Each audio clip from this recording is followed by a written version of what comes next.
ॐ वन्दे देवमावतिः सुरगुरुं वन्दे जगत्कारुणं वन्दे पन्नगभूषणं मृगधरं वन्दे वसूनां पतिं वन्दे भक्तजनाश्रियं च वरदं वन्दे शिवं शङ्करम्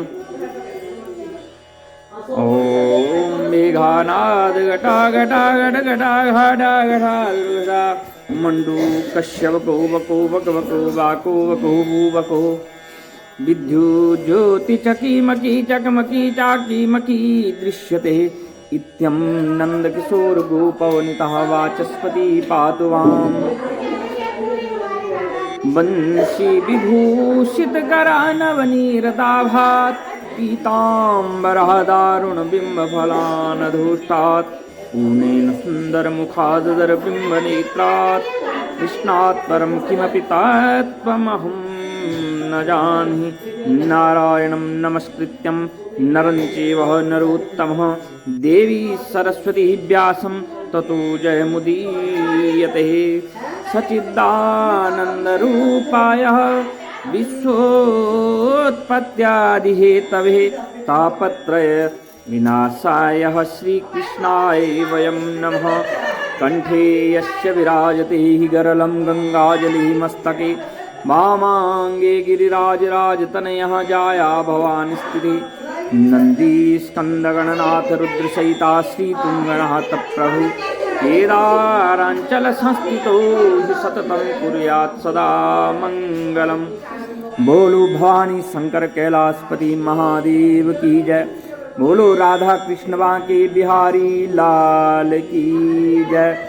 बोलो भगवती जगदम्बा मैया की जय। बोलो तुलसी मैया की जय। बोलो गंगा मैया की जय। बोलो कार्तिक महात्म्य की जय।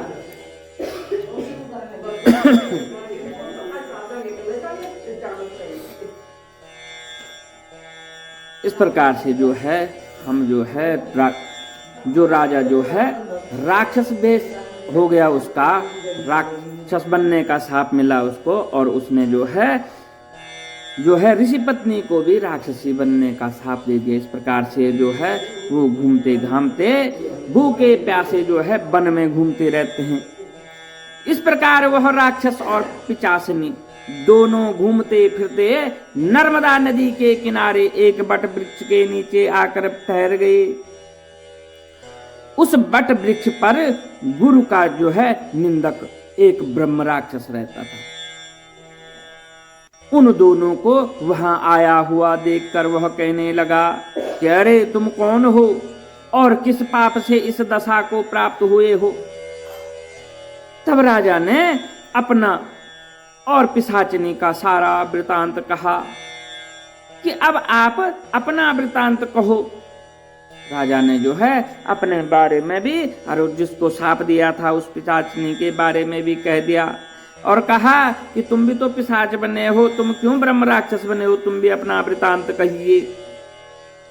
क्योंकि अब हम और आप जो है आपस में मित्र हो गए हैं, इसलिए मित्र से कुछ छुपाना नहीं चाहिए। जो मित्र से छल कपट करता है वह पाप का भागी होता है। इसलिए अब आप भी अपना संपूर्ण वृतांत हमें सुनाइए। तब ब्रह्म राक्षस कहने लगा कि हे मित्र, मैं मगध देश में प्रवीण सोमदत्त नाम वाला ब्राह्मण था। मैंने मद में आकर के, घमंड में आकर के अपने को बड़ा भारी विद्वान मानकर गुरु का अपमान किया।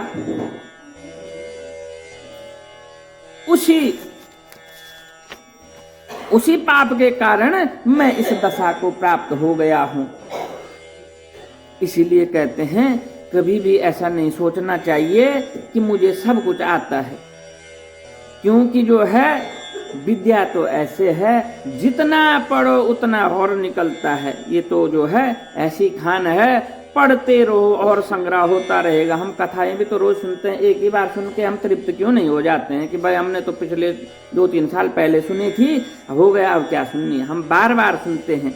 इसलिए वो कह रहा मैं ब्राह्मण था, विद्वान था, परंतु मुझे घमंड हो गया था और मैंने जो है सबका तिरस्कार कर दिया, गुरु का अपमान कर दिया।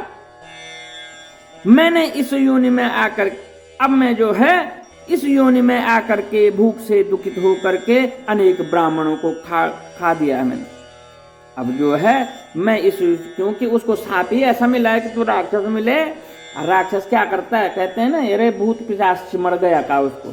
तो उनको भोजन क्या होता है, उनको जो है, जो हम करेंगे, जो हम अच्छे कर्म करेंगे, वो जब हमारा बुरा करेंगे वही उनका भोजन है।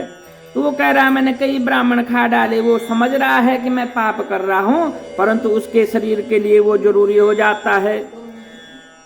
गुरु के अपमान के कारण जो है मैं ब्रह्म राक्षस योनि को प्राप्त हो गया। यह मैंने भली प्रकार जान लिया है।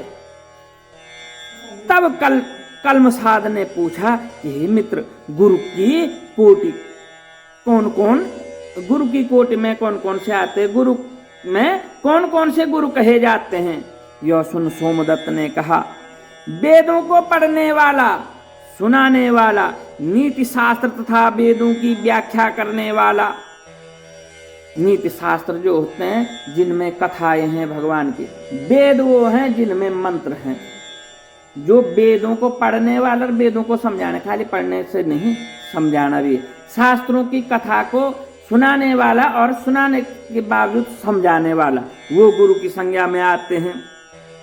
व्याख्या करने वाला, वेदों को संदेह को दूर करने वाला। अब जो है वेदों में कई बार ऐसे होते, इस मंत्र का ऐसा मतलब क्यों है, ये कहानी इस प्रकार से क्यों है, उसको समझाने वाला, ये सिद्ध करने वाला,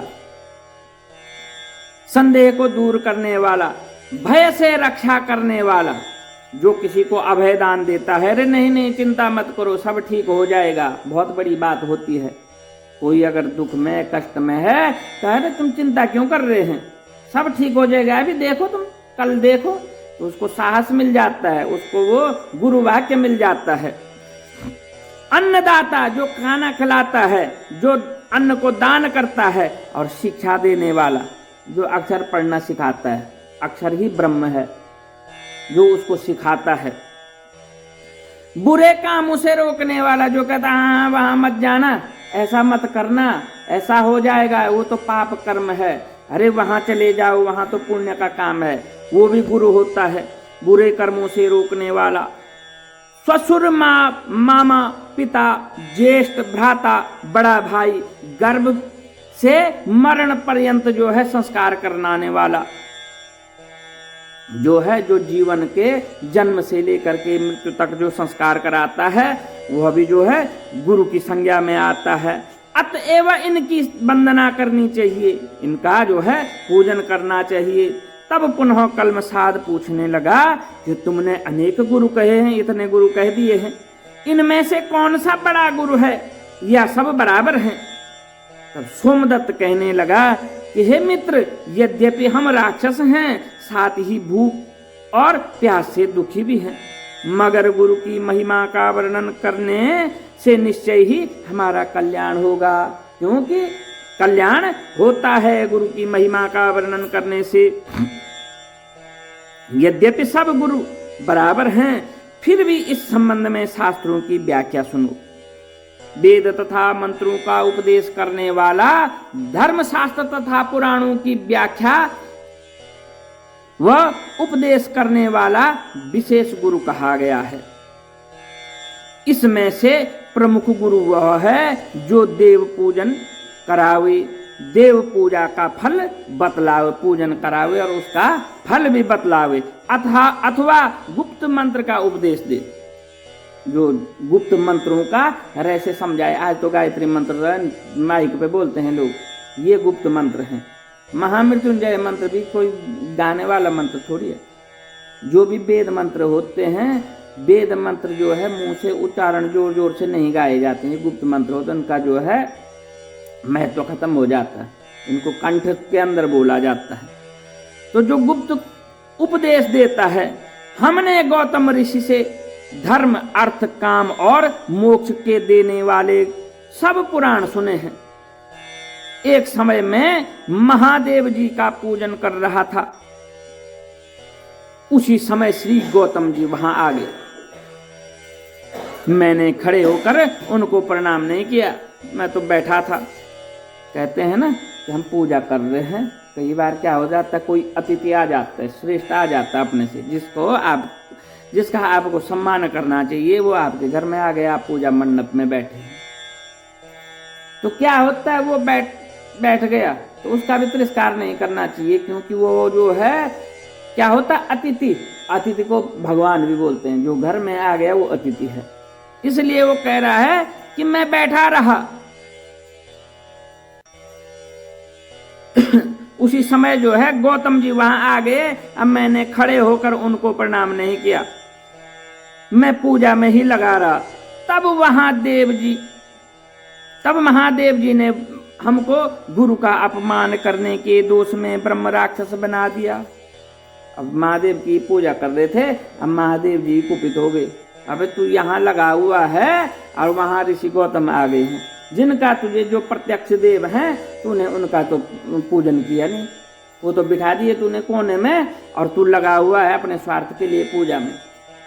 इसलिए भगवान शंकर ने मुझे शाप दे दिया कि तू ब्रह्म राक्षस हो जाए। उसी पाप के कारण मेरा अंतःकरण जला जाता है। अब मैं जो है उस दोष को भुगत रहा हूं, न जाने इस दुख से कब मुझे मुक्ति मिलेगी। सूत जी कहते हैं, ये ऋषियों, इस प्रकार गुरु महिमा का वर्णन करने से उनके सब पाप नष्ट हो गए। अब जो है संयोग नहीं बोलते हैं, संगत बैठ गई। अब संगत बैठ गई तो भगवान मंदिर में बैठे तो भगवान की चर्चा होगी। तीनों दुखी मिल गए, दोनों राक्षस और राक्षसी, और तीनों जो है विचार कर रहे हैं कि अनायास क्या हो गई, गुरु की महिमा का वर्णन कर दिया उन्होंने, तो उनके आधे पाप नष्ट हो गए। इतने में उन्होंने दूर से आते हुए गर्ग मुनि को देखा, तो दोनों राक्षस तथा पिशाचिनी अपने दोनों हाथ उठा करके उनकी ओर भागे और हमारा भोजन आ गया, हमारा भोजन आ गया, ऐसे कहने लगे।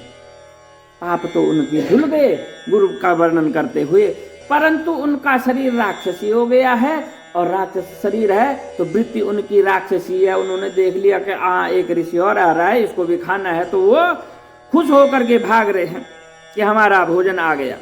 परंतु फिर गर्ग ऋषि जी के कहे हुए वचनों को याद करके उनके निकट जाकर दूर से ही पिशाचिनी कहने लगी कि हे महात्मन, आपको नमस्कार है। उसको जो है वचन याद आ गए। वो कह रहे हैं कि हे महात्मन, आपको नमस्कार है, हमने कितने ही ब्राह्मण खा डाले हैं, परंतु आप महादेव जी के नाम से सुरक्षित हैं। तब गर्ग मुनि जी ने तुलसी युक्त गंगा जल से उनका अभिषेक किया। गंगा जल में तो तुलसी मिश्रित करके उनके ऊपर छिड़क दिया।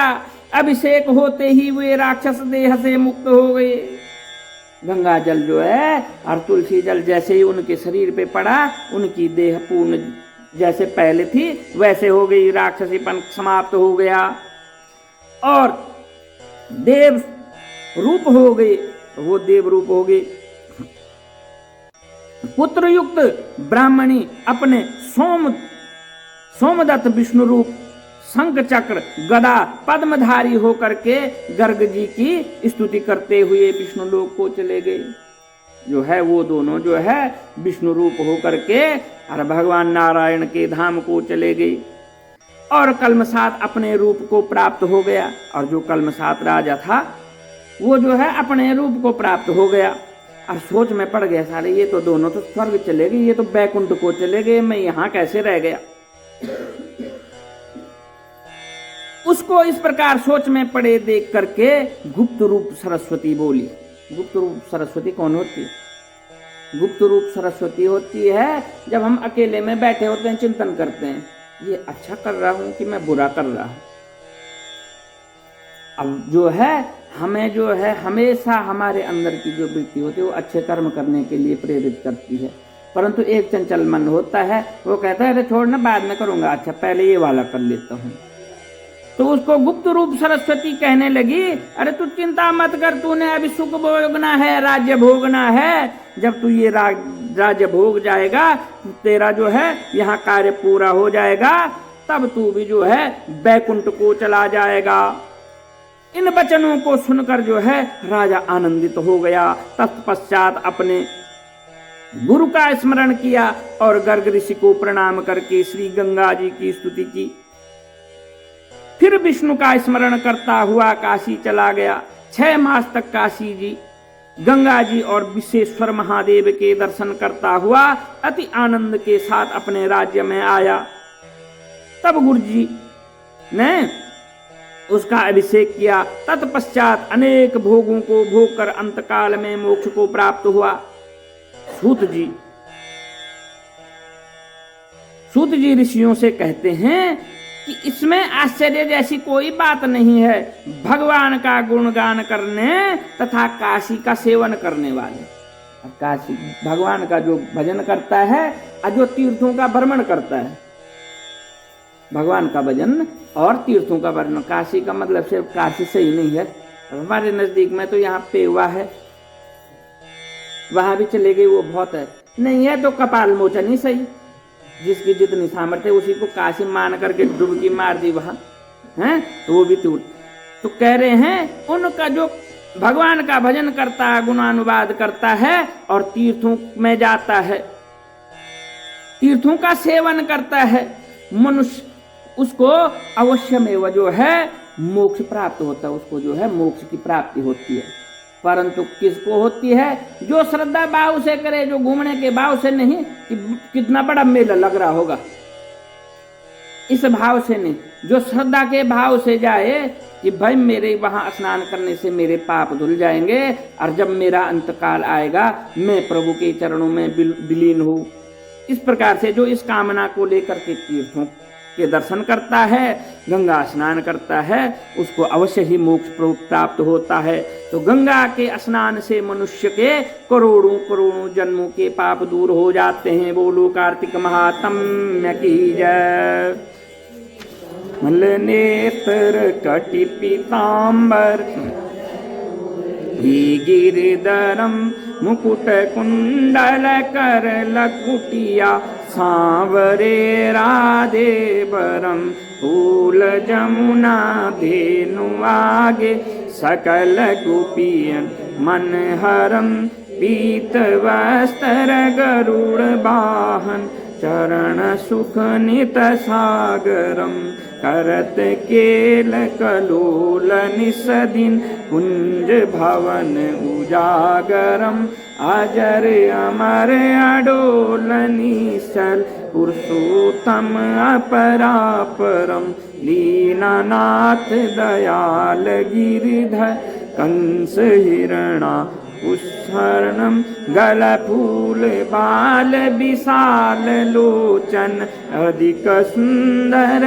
केशवम वंशीधर वसुदेव छैया यो श्री वामनम जल डूबते गजराख लीन्यो लंका छेद्यो रावणम सप्तदीप नवखंड 14 भवन कीनो एक पदम द्रौपदी की लाज राखी कहाँ लो उपमा करम दीनानाथ दयाल पूरण करुणमय करुणा करम कवि दत्त दास विलास निस्दिन नाम जप नित नागरम प्रथम गुरु के चरण बंदो यस्य ज्ञान प्रकाशितम आदि युगादि ब्रह्मा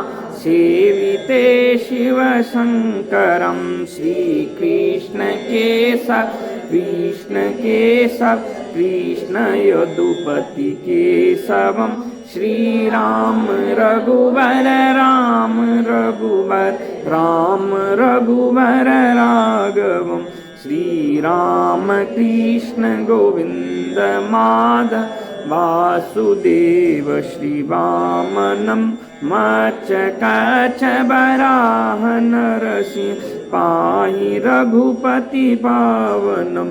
मथुरा में केशव राय विराजे हाल मुकुंद जी। श्री वृंदावन में मदन मोहन गोपीनाथ गोविंद जी। धन्य मथुरा धन्य गोकुल जहाँ सियापति अवतरे। धन्य यमुना नीर निर्मल ग्वाल बाल सखावरे। नवनीत नाग कर निरंतर शिव विरंचि मन मोहितम। कालंदी तट करत क्रीड़ा बाल अद्भुत सुंदरम। बाल बाल सब सखा विराज संग राधे भामनी। वंशी बट तट निकट यमुना मुलिकी टेर सुहावनी। भज राघवेश रघुवंश उत्तम परम राजकुमार जी। सीता के पति भक्तन के जगत प्राण आधार जी। जनक राजा पनक राखी धनुष बाण चढ़ावही। सती सीता नाम जाके श्री रामचंद्र प्रणमामहि। जन्म मथुरा खेल गोकुल नंद के हृदय नंदनम। बाल लीला पावन देव की वसुदेवकम। श्री कृष्ण कलिमल हरण जाके जो भजे हरि चरण को। भक्ति अपनी देव माधव भव सागर के तरण को। जगन्नाथ जगदीश स्वामी बद्रीनाथ विश्वम्बरम। द्वारका के नाथ श्रीपति केशवम प्रणमाम्यहम्। श्री